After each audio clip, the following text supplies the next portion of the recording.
నేను మీ మన్యం గాయకుడు దుడ్డు సత్యనారాయణ. చూసావా ప్రకృతి విపత్తు? నీ మతం, నీ దేవుడు, నీ అధికారం, నీ గర్వం, నీ డబ్బు, నీ హోదా, నీ అహంకారం, నీ ఇల్లు కట్టుకునేటప్పుడు నువ్వు చూసే వాస్తు ముహూర్త బలం ఏది ఏది ఏది ఇక్కడ పనికి రాలేదు.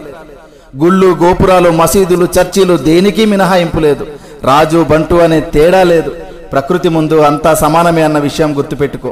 వాస్తవానికి ఒక పేదవాడు ఇల్లు కూలితే మహా అయితే చిన్న చిన్న గాయాలు మాత్రమే. అదే ధనవంతుడు ఇల్లు కూలితే కనీసం శవం కూడా దొరకదు. ఇది గుర్తుపెట్టుకో. గట్టిగా బతికితే మహా అయితే 100 ఏళ్ళు, అందులో రాత్రి రూపంలో 50 ఏళ్ళు పోతుంది. మిగిలిన 50 ఏళ్లలో ఏమీ తెలియని పసితనం అంటే బాల్యంలో 10 ఏళ్ళు గడిచిపోతుంది. మిగిలిన 40 ఏళ్లలో చిట్ట చివరి వృద్ధాప్యంలో దినదిన గండంగా 5 ఏళ్ళు గడిచిపోతుంది. ఇంకా నీ కోసం మిగిలింది కేవలం 35 ఏళ్ళు మాత్రమే. ఈ 35 ఏళ్లలోనే నీ చదువు, నీ సంపాదన, నీ కుటుంబ బాధ్యత, బంధాలు, బంధుత్వాలు అన్నీ చూసుకోవాలి. కాబట్టి జీవితం చాలా చిన్నది. ఇది తెలియక కులాలు, మతాలు, పార్టీలు అనే పగలు ప్రతీకారాలతో రగిలిపోతున్నారు. ఇది వద్దు. సాధ్యమైనంత వరకు నీ శక్తి మేరకు నీ సమాజానికి నీకు గుర్తుగా ఏదో ఒక మంచి పని చేసే వెళ్ళిపోదాం. Thank you.